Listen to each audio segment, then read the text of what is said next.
Thank you very much, Kathy, for that introduction, and of course, welcoming us all to what promises to be quite an auspicious occasion here today. I do want to remind many of you who might still be struggling to log on online, we do want to drive the active participation as this is a hybrid event. Many of you have already welcomed several guests, said good morning, so the likes of Fiona, Tsehofatso, Lance, and even Jacob, we really appreciate the feedback and keep that energy coming. Over the last 2 years, I must tell you, hosting a virtual conference where, as Kathy mentioned, all you see around you is 3 folks, 2 cameras, and a red light that tells you that you are on air. This is actually very welcoming and encouraging to actually see warm bodies on seats, right? An interaction that we can all participate in. So I do want to remind you that this interaction does take place here in the room and, of course, virtually. Some of you who might still be having trouble logging on, please do be reminded that you might just have to refresh the page. The easiest way to log on is by going back to the welcome email that was sent to you by Trialogue about a week ago. Go back to that particular link. All you need is your email, no password, and it should bring you directly onto the platform. You'll be able to go live into the streaming and witness what you'll actually see on air, or so-called, in the room rather.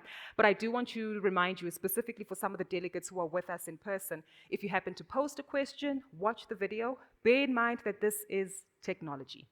It's a great friend. Sometimes it can be fickle and freeze and not work too well, but it does lead to about a 40-second delay in terms of what you might type on the platform or see on the platform versus when it does show up on the actual screen. So please do be cognizant of that if you are following up on the platform by typing in any of your questions. A reminder that there are 2 separate tabs. One for the chat, where you're able to engage with many of your peers who might not be present here today. And if you're in person, I think you can take a selfie, post it on social media, show off and tell them who you're with. And of course, then you can also participate in the separate tab, which is the Q&A.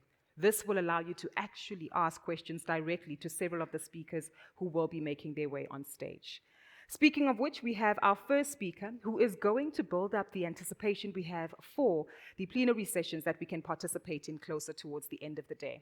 We're well aware that we have various topics and sessions that we want to participate in, and last year they proved to be a bang. And today we're going to continue with them, and to help us unpack the themes that we will discuss, how it is that we can actually have tangible outcomes that we leave this conference with and implement with our institutions. Allow me, again, level 3 applause. And I say level and stage because I think in South Africa we're fairly used to that language, right? And the higher it is, it means that the more invigorating it is, right? So whether it's load shedding, whether it's a lockdown, and whether it is applause, we need to make sure that we give it our all. So please, a reminder, our virtual audience, if you can share your own virtual applause with us, and to you here in the room, level 3 applause, please, for our next speaker, Helen Andrews from Sinovation, to give us more details about the exciting plenary sessions we can look forward to today. Please warmly welcome her on stage. Is it a choice or only destiny? Destiny. Helen's not impressed, so I think let's take it one more time. Not too impressed. There we go. Thanks, Kuzu. Wow, so our session is called the Conference Dance, but I'm not going to be dancing today. I think much to the delight of many of you, maybe the disappointment of a few. Today is really a dance of the mind. It's about thoughts and words, interactions. It's the delicate dance between people and ideas. I'm Helen Andrews. I'm working with Sinovation, and we are facilitating the wonderful sessions this afternoon and tomorrow afternoon. And all I'm going to say is, wow, for a group of people who have been sitting behind screens, facilitating and training in creativity, we are so excited to see real people. So I actually want to hear from you again, please. Yes.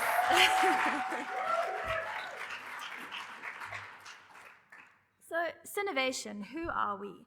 We engage teams and groups to think better together, to come up with new, fresh ideas.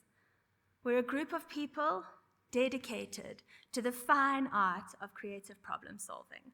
And to explain a little behind how we do this, I'd like to talk you through the elements of our logo. So, credit where credit is due. This is a symbol inspired by a mark of Credo Mutwa, African sage and healer. And our founder trader went and consulted with him and was given permission to use this in our work to spread the message of communication and collaboration. and of course, connection. So we work with the process for coming up with and developing new ideas. This creative process is a mystery.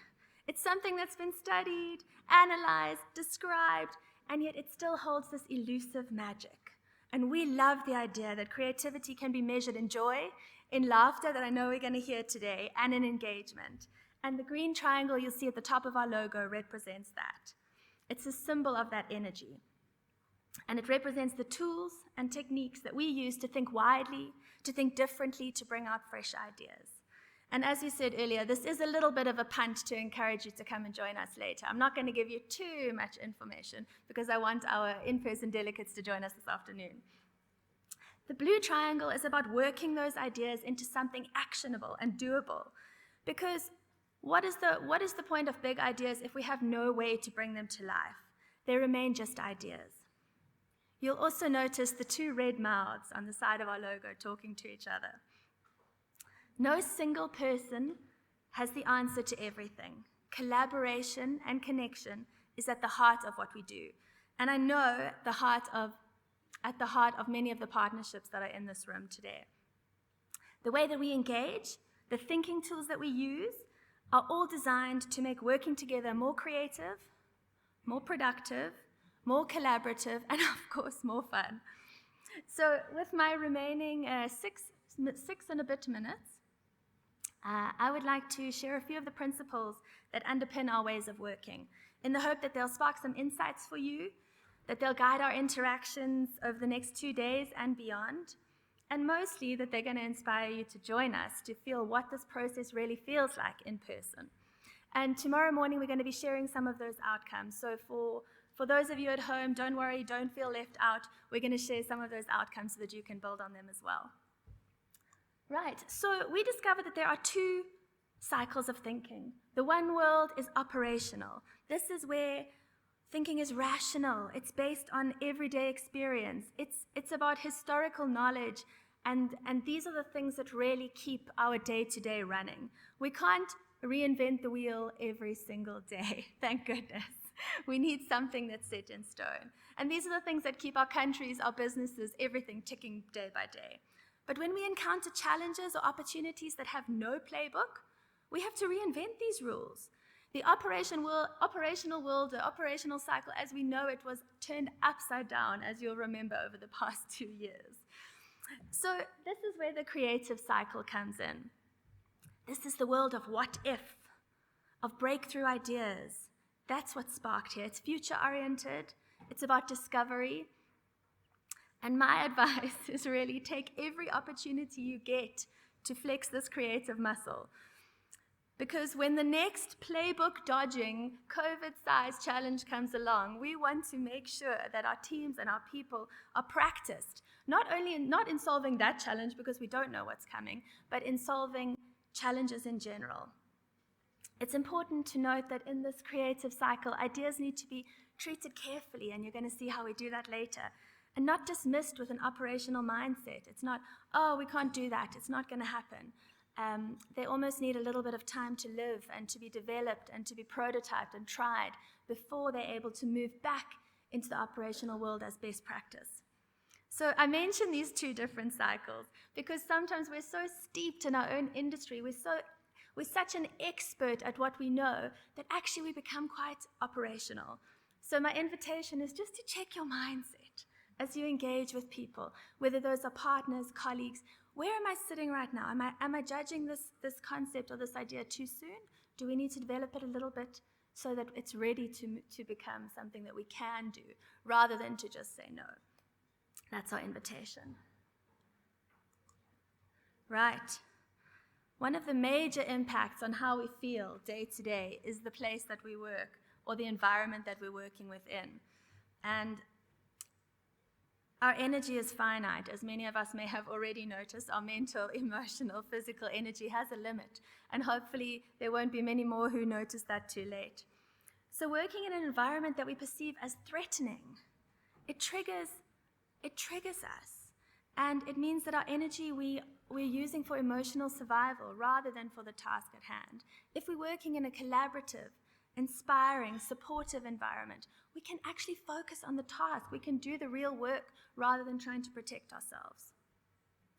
And we really never know where people's intention stands. This is one of our biggest gifts that I can offer you this morning. It's about assume positive intent. We don't know what someone's intention is. When you offer an idea and they question it, we're thinking, oh man, they're just trying to get their project on the radar instead of mine. And what happens is that this triggers a negative effect in us. We assume their intention is negative, and our response is then negative. Either we check out, it triggers fight or flight. Either we say, right, no one values my input anymore, I'm going to sit out, I'm not contributing. That's not useful. Or we say, haha, just you wait until you come with your idea. And let me tell you, I'm going to have 15 questions. So what this does is it triggers a revenge cycle, and we don't want this. How can we do it differently? We don't have the power to change how other people operate. We do have the power to change where we sit and our own internal systems. So what if at that point we could assume that their intention was positive? What that does is it changes our internal system, and it changes how we react. Imagine you could say, hey, thanks, colleague, whoever. That's great. Actually, you've pointed out a hole in my idea. Could you help me to start solving it? So actually, even if their intention was negative, we now have the opportunity to start building a cycle of support, and it breaks that revenge cycle. So how we communicate with others is really important, also with ourselves internally, and so too is how we listen. And this is my final offering to you this morning. We've got some more coming later. But really, this is about a way to engage with content. And content at the conference and beyond, it's called Listening for Ideas. And I see there's already some note-taking happening here. So our minds tick way faster than anyone can speak, even me. And when I get excited, I tend to speak quite fast. So, and as you were listening, Gugu started this morning, we were all excited, and then somebody said something, or Kathy, and your mind dropped out. And it could have been an idea that popped into your mind, sparked by the speaker. It could have been something as mundane as, oh, what am I cooking for dinner? And now I know everyone was thinking about dinner. So how do we manage this? How do we use the natural brain system to help us in the creative process and to help us to come up with new ideas? And the way that we do this is to say, split your page down the middle. On the left-hand side, capture what are you hearing? What are the nuggets and the quotes and the little elements that we want to take home that you want to remember? And on the right-hand side, or whichever side you choose, what am I thinking? What are the associations that I'm coming up with? And what are the first thoughts that come into my mind? Because at the heart of new ideas are unexpected connections. And these are a list of the unexpected connections that we can use to start coming up with new ideas. So by recording your unedited thoughts, thank you, you can use those to start solving challenges and to start coming up with new concepts. So here's my little plug for those who are here. We're going to show you how we do that later. And those at home, if you want to know more, you're welcome to pop me a message, pop me a mail. So with that, our invitation stands. I'm so looking forward to seeing some of these faces in this room, in the ballroom, and upstairs in the gala room. We'll be working, as Gugu mentioned, with Vodacom on equitable philanthropy, and with Nedbank on inclusive growth in the green economy.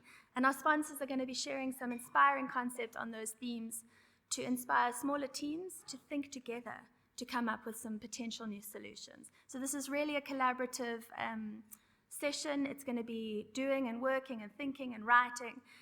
So join us, meet some of your colleagues, and step into that creative cycle with us to engage with some of the beautifully complex opportunities emerging out of today's themes.